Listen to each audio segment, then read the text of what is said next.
అందరికీ నమస్కారం అమ్మ. ఈరోజు మనం తెలుసుకున్న అంశం ఏంటంటే 7వ తరగతి తెలుగులో 11వ పాఠ్యాంశమైన బాలచంద్రుని ప్రతిజ్ఞ అనే పాఠ్యాంశానికి సంబంధించిన టోటల్ అంశాలను చూద్దాం. వీడియోలోకి వెళ్ళే ముందు ఇంకా మన ఛానల్ సబ్స్క్రైబ్ చేసుకొని వాళ్ళని దయచేసి సబ్స్క్రైబ్ చేసుకొని లైక్ చేసి షేర్ చేసి మీ ఫ్రెండ్స్కు రిలేటివ్స్ అందరికీ మన ఛానల్ సబ్స్క్రైబ్ చేసుకోమని చెప్పండి. మన ఛానల్ సబ్స్క్రైబ్ చేసుకొని ప్రత్యక్షంగా పరోక్షంగా సపోర్ట్ చేస్తున్న వాళ్ళందరికీ పేరు పేరున ప్రత్యేకమైన హృదయపూర్వక ధన్యవాదాలు. ఇంకా ఆలస్యం చేయకుండా వీడియోలోకి వెళ్ళిపోదాం. ఈ బాలచంద్రుని ప్రతిజ్ఞ అనే పాఠ్యాంశాన్ని రచించిన రచయిత పేరు శ్రీనాథుడు. ఈ పాఠ్యాంశాన్ని నేపథ్యం ఏంటంటే పలనాడు ప్రాంతంలో యుద్ధం జరుగుతుంది. అప్పుడు జరిగిన సందర్భాన్ని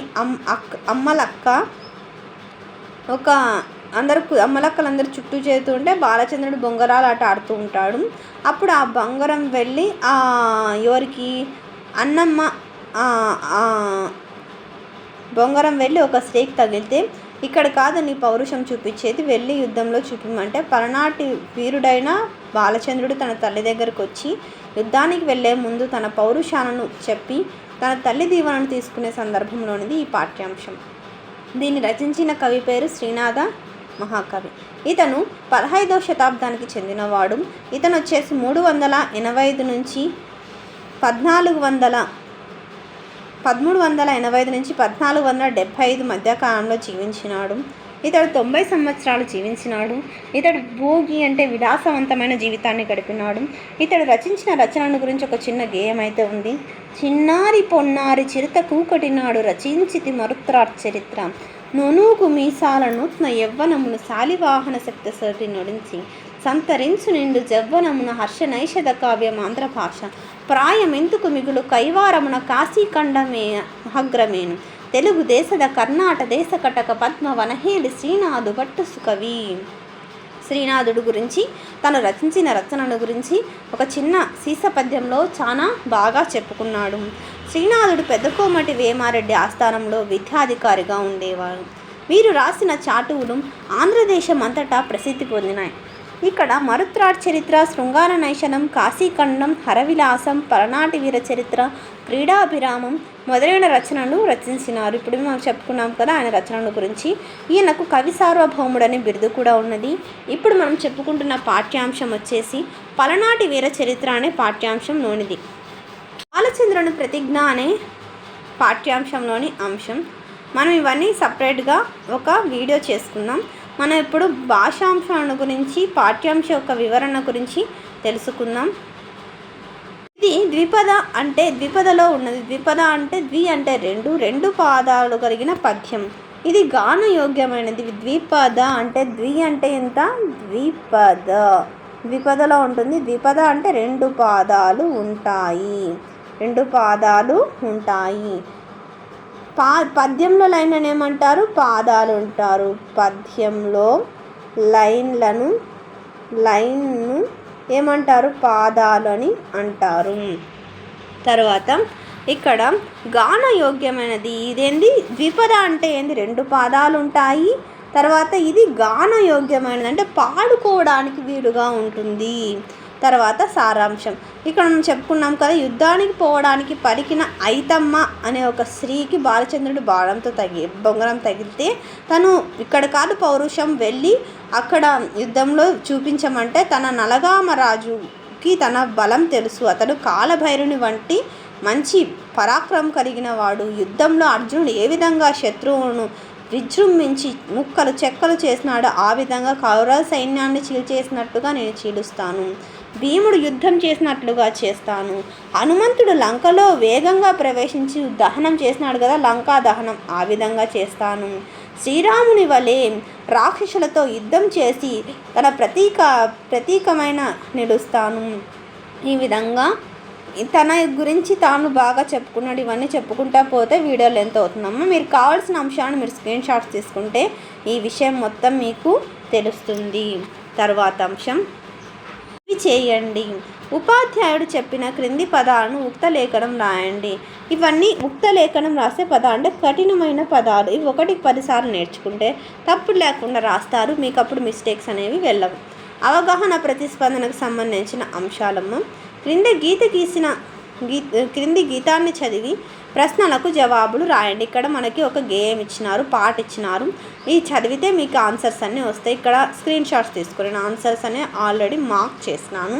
తర్వాత మీరు నిదానంగా దాని ఆన్సర్స్ని రాసుకోండి. అర్థమవుతుందమ్మా? జాగ్రత్తగా స్క్రీన్ షాట్స్ తీసుకోండి, ఎక్కడికక్కడ స్క్రీన్ షాట్స్ తీసుకోండి. ప్రశ్నలు: గేయంలో స్వతంత్ర వీరులెవరు? రాణా ప్రతాప్. పైన ఆల్రెడీ మళ్ళీ లేకుండా నిదానంగానే చూసుకోండి. కవి వీరాభిమానునితో ఎవరి పోల్చినాడంటే పలనాటి బాలచంద్రుడిని వీరాభిమానునితో పోల్చినాడు. గేయంలోని వీర వనితల పేర్లను రాయండి.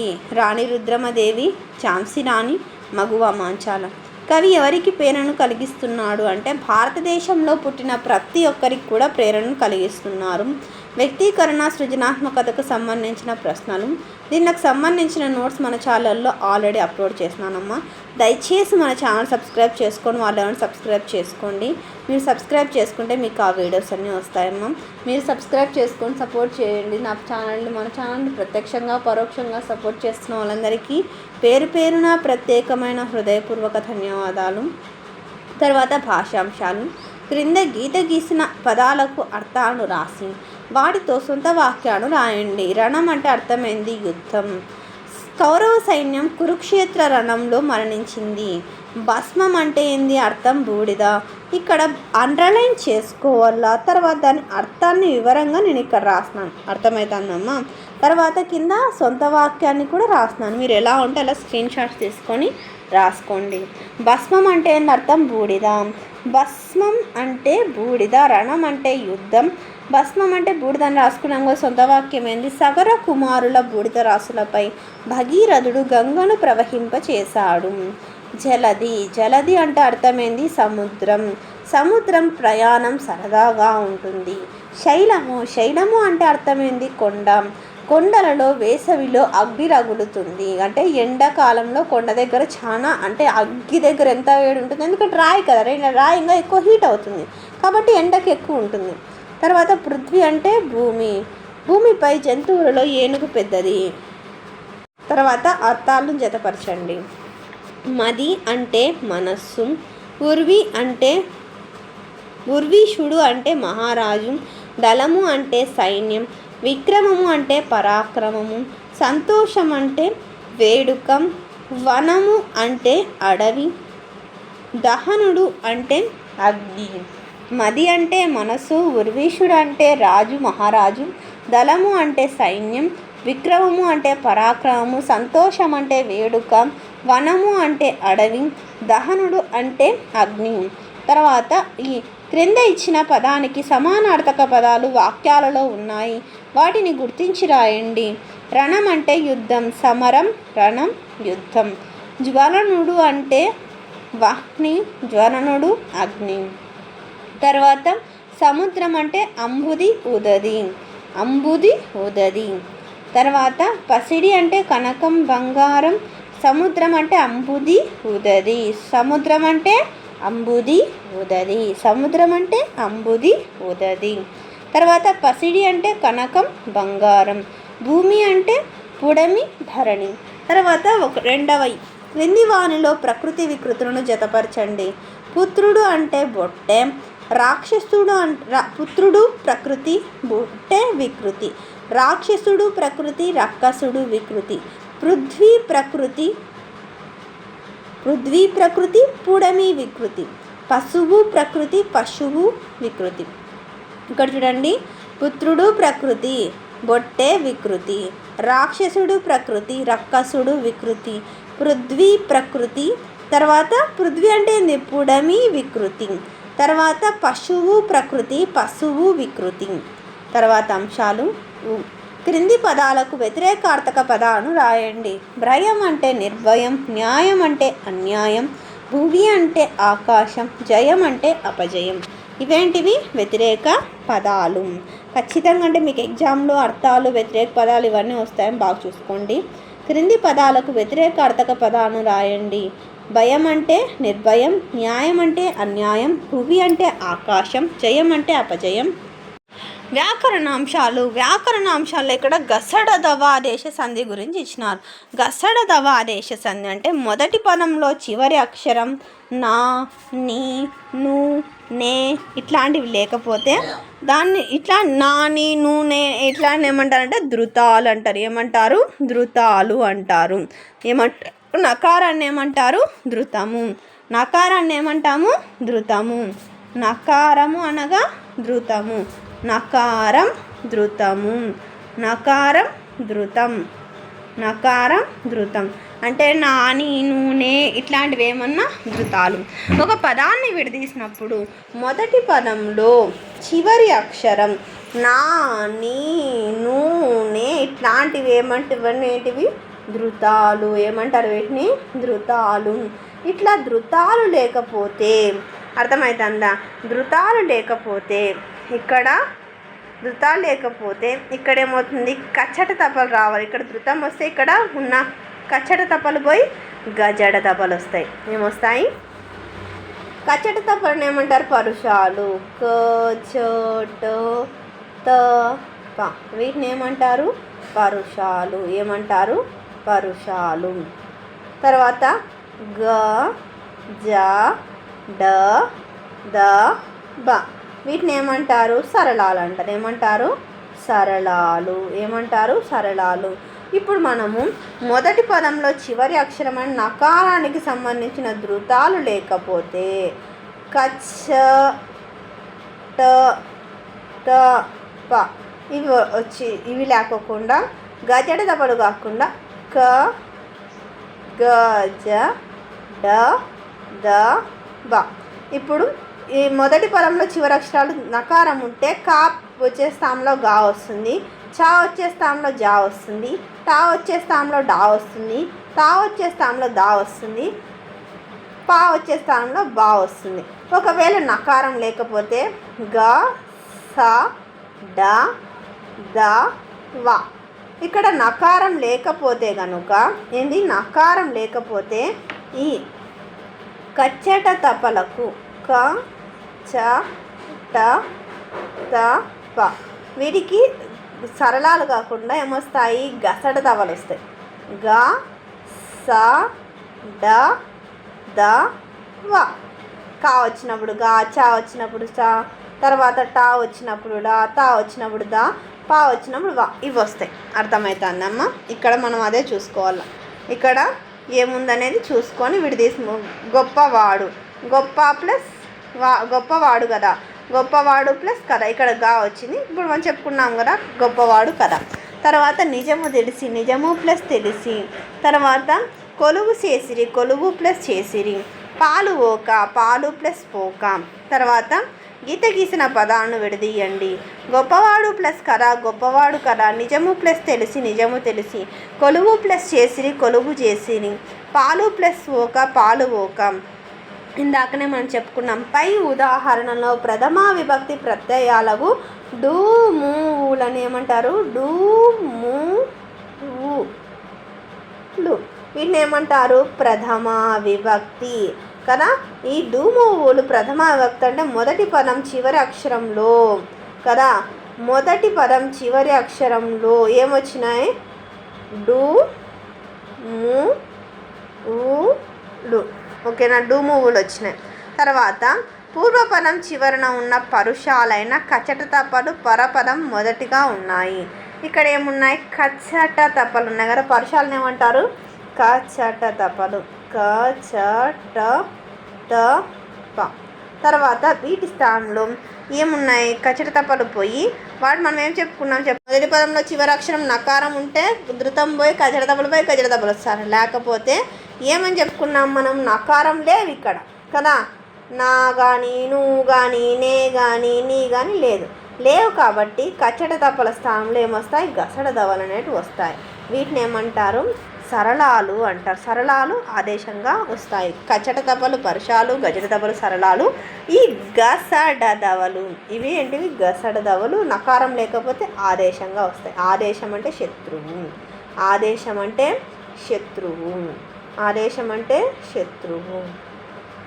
తర్వాత ఒకానొక సమయంలో గసడ దవలు రాకపోతే అవే రూపాల్లో యథాతథంగా ఉంటాయి. ఇక్కడ మనకి గసడదవలు లేకపోతే మార్పు లేకోకుండా గసడదవలు అలాగనే యథాతథంగా ఉంటాయి. ఇలా 2 విధాలుగా సంధి జరగడాన్ని ఏమంటారు? ఇక్కడ ప్రత్యయాలు పదం చివరన ఉన్నాయి కాబట్టి గసడదవలు పోయి ఏమొచ్చినాయి? గసడదవలు వచ్చినాయి. ఒకవేళ ధృతాలు ఉంటే ఏమొస్తుంది? పరుషాలు కాకుండా సరళాలు వస్తాయి. ధృతము అంటే ఏంది? నకారము. నకారాన్ని ఏమంటాము? ధృతము అంటారు. ధృతము అంటే అర్థమైంది జారునది అని అర్థము. తర్వాత సప్తమి విభక్తి. కిన్కున్ అందున్నన్ సప్తమి విభక్తి. అందున్నన్ ఏంది అమ్మ? ప్రతి ఒక్కరికి మీకు విభక్తులు వస్తేనే మీకు సమాసాలు అనేటివి వస్తాయి. అర్థమవుతుంది. లేకపోతే టీచర్ ఎంత ప్రయత్నం చేసినా రాదు నాన్న. ఖచ్చితంగా విభక్తి ప్రత్యయాలను నేర్చుకోండి చిన్నారి పిల్లలారా. ఇక్కడ మనకి ఏమి ఇచ్చినారు? అందున్నన్ సప్తమి విభక్తి కదా. సప్తమి విభక్తి ప్రత్యయాలు ఏంటివి? అందున్నన్. ఓకేనా? ఇక్కడ ఏం లేదమ్మా, ఇక్కడ ఉన్న పదాలకు అందు అనే పదం కలిపి ఇవి కలిపి రాసేదంతే. ఇక్కడున్న పదాలకు అందు చేర్చి ఇటువైపు ఉన్న పదాలను రాయాల. అర్థమవుతుందా? దాన్ని సరిపోయే విధంగా పై వాక్యాలకు సరిచేసి తిరిగి రాయండి. ఉదాహరణకి ఇక్కడ మనం పైన ఆల్రెడీ రాసేసినారు. ఉదాహరణలో వాళ్ళు ఇచ్చేసినారు ఆల్రెడీ. సరయు నది తీరం అందు కోసల దేశం ఉంది. ఇక్కడ అందు అని చేర్చి రాసేసినారు. అర్థమవుతుందా? ఇప్పుడు రెండవది, చాణక్యుడు మాటల యందు నేర్పరి. పైన ఉండేదమ్మా అందు కలిపి రాయాల. అర్థమవుతుందా? కాశీ అందు గంగా నది ఉంది. తల్లికి పిల్లల యందు అనురాగం ఉంది. గరుత్మంతునికి తల్లి యందు భక్తి ఉంది. అందున్నన్ ఏ విభక్తి అమ్మ? అందున్నన్ సప్తమి విభక్తి. అర్థమవుతుందా? క్రింది ఖాళీలను పూరించండి. ఇక్కడ కిన్కున్ యొక్క లోన్ లోపల ఏ విభక్తి? షష్ఠి విభక్తి. ఓకేనా? కిన్కున్ యొక్క లోన్ లోపల ఏ విభక్తి? షష్ఠి విభక్తి అంటే షష్ఠి తత్పురుష సమాసం. వాయుపుత్రుడు వాయువు యొక్క పుత్రుడు షష్ఠి తత్పురుష సమాసం. మా ఇల్లు మా యొక్క ఇల్లు షష్ఠి తత్పురుష సమాసం. మా పుస్తకం నా యొక్క పుస్తకం షష్ఠి తత్పురుష సమాసం. తల్లి మనస్సు తల్లి యొక్క మనస్సు షష్ఠి తత్పురుష సమాసం. రాజు సైన్యం రాజు యొక్క సైన్యం షష్ఠి తత్పురుష సమాసం. ఈ సంధి పదాలను విడదీసి రాయండి. పాలాక్షుడు పాల ప్లస్ అక్షుడు. ప్రళయాబ్ధి ప్రళయ ప్లస్ అబ్ధి. తర్వాత భయమేలా భయము ప్లస్ ఏలా. బాలుడని బాలుడు ప్లస్ అని. బడబాగ్ని బడవా ప్లస్ అగ్ని. నీవిప్పుడు నీవు ప్లస్ ఎప్పుడు. వ్రాలిన ఎట్లు వ్రాలిన ప్లస్ అట్లు. తీర్చిన ఎట్లు తీర్చిన ప్లస్ అట్లు. ఎదురెవ్వరు ఎదురు ప్లస్ ఎవరు. మంచిదని మంచిది ప్లస్ అని. గద బట్టి గద ప్లస్ పట్టి ప్రాజెక్టు పని. చమత్కార పద్యం. తర్వాత నేను చేయగలను అనే విషయాలు. ఉపాధ్యాయులకు సూచనలు. మంచి మాట. చదవండి ఆనందించండిలో ఏకాగ్రత అనే కథ. అందరికీ ధన్యవాదాలమ్మా. ఇంకా మన ఛానల్ సబ్స్క్రైబ్ చేసుకొని వాళ్ళు ఎవరైనా దయచేసి సబ్స్క్రైబ్ చేసుకొని లైక్ చేసి షేర్ చేసి మీ ఫ్రెండ్స్కు రిలేటివ్స్ అందరికీ మన ఛానల్ సబ్స్క్రైబ్ చేసుకోమని చెప్పండి. మన ఛానల్ సబ్స్క్రైబ్ చేసుకొని ప్రత్యక్షంగా పరోక్షంగా సపోర్ట్ చేస్తున్న వాళ్ళందరికీ పేరు పేరున ప్రత్యేకమైన హృదయపూర్వక ధన్యవాదాలు. అందరికీ ధన్యవాదాలు. దయచేసి వీడియోని మాత్రం స్కిప్ చేయొద్దు.